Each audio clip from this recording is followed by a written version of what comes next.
In this video, we're going to talk about the effect of a price support. So a price support consists of two things. You have a price floor and you have a promise from the government to purchase any excess supply.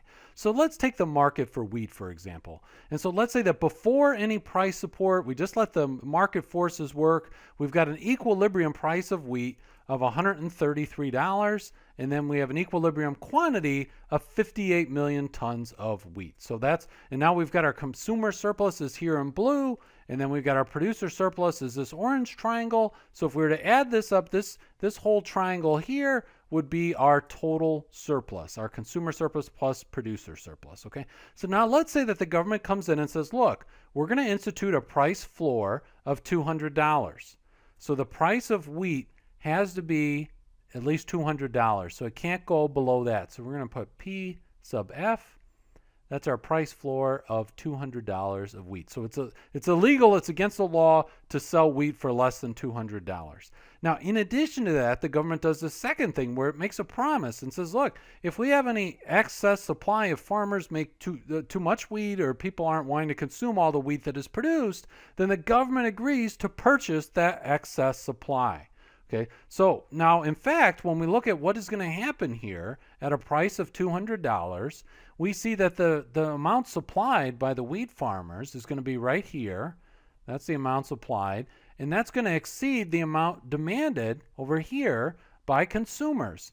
And so we could actually, we'll put some numbers to this.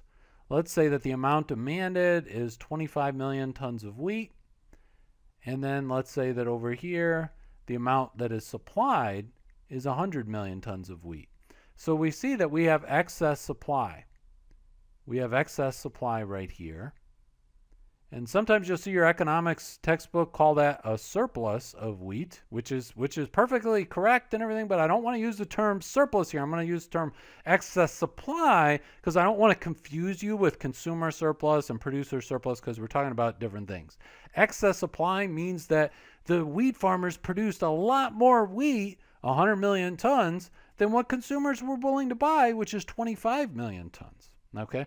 Now, when we think about this, though, normally, if we just had the price floor and we didn't have the government promise to purchase the extra wheat, we would end up here. We would end up here because consumers are only demanding 25 tons, so we would have basically this amount here would all be a deadweight loss and so forth. That's what happens with just a price floor. But now because we have this government promise to purchase that excess supply, we're actually going to see that the producers are going to get this area here. This area here is going, and you know what, let me change colors because they're actually, the producers are going to get a lot. The producers are going to get this area here. So that's all going to become part of producer surplus. But in addition to that, in addition to getting this new area, the producers are going to get some of what the consumers used to have. So the consumer surplus is going to shrink, and the producer surplus is going to grow a lot. You see why wheat farmers would be really happy to get this? All of this, so the wheat farmers are getting some of the consumer surplus. Now the consumer surplus is that small triangle, and all this orange, that big orange triangle, is for the producers, okay?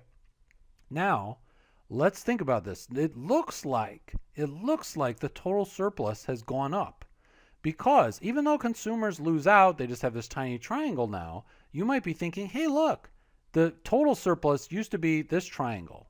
Let me make sure you can see that. This triangle like that. That was the total surplus. But now we've added this triangle here. So you might be thinking, hey, this price support is actually a great thing. We've increased the total surplus. But don't forget something. Don't forget. The government has promised to purchase all the extra wheat. The government has promised. So what we're going to have a situation where we're going to have a cost to the government. And who is the government? Who's paying for this? Taxpayers, right? So we can think of all of this entire amount here, this entire amount, this big rectangle is going to be cost to taxpayers. That's going to be the cost to the government. And so what we can actually do is we can actually calculate we can actually calculate the cost of that government. So we can also calculate the area here. So that's not, so let me just calculate this small triangle here. So just in case you were wondering what is the gain here, let's see that amount. So that gain is 2.5125 billion. The way I got that was 1/2 times the base times the height. So we've got 1/2 times 75 million times 200 minus 133. Just in case you're interested in the math, that's the area of that triangle right there that the producers have gained. Also, the producers gained some of the consumers' surplus, but that doesn't affect society, right? So if we just think about the increase in the total surplus, we've got that amount. But again, remember that not only are we gaining this amount, right? If there was no cost to the government at all, then yes, this would be an increase in the total surplus. But now let me show you. So then not only do we have this, and this is billions, by the way. That's the billion. That's that triangle. We'll call that the new triangle, or however you want to think about it. Now we're going to have this whole area. This whole area here. I don't even know if I'm going to be able to color all this in. I'm going to miss some spots. But this whole area is the cost to the government.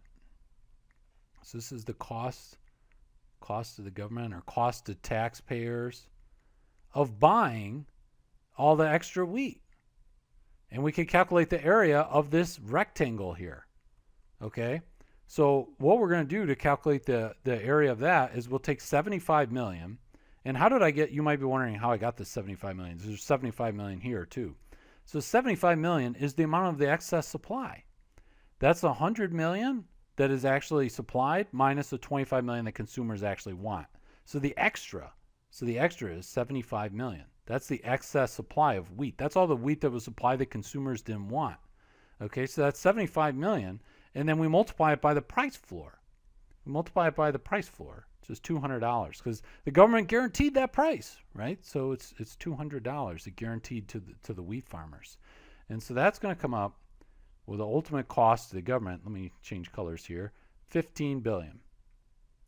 And I hope you can read this number here too. I know it's a darker color. 2.125 billion. So if we think about the gain and the loss here, what had happened is this. The producers gained, they gained some of, obviously, the consumers area as well, but if producers win and consumers lose, the total surplus is unchanged, right? So the producers, before we factor in the cost of the government, they gained that 2.125 billion. That was this amount here. Okay, they gained that. But then that area plus all of this area, the entire rectangle, was lost as a cost to the government, to taxpayers, of this $15 billion. So actually you could look and say, okay, well, we gained 2.525 billion, but we had to pay 15 billion in taxes to be able to fund this. So we could actually take the net difference. So the net 15 billion minus the 2.5125 billion. So we'd say that amount is 12.4875 billion.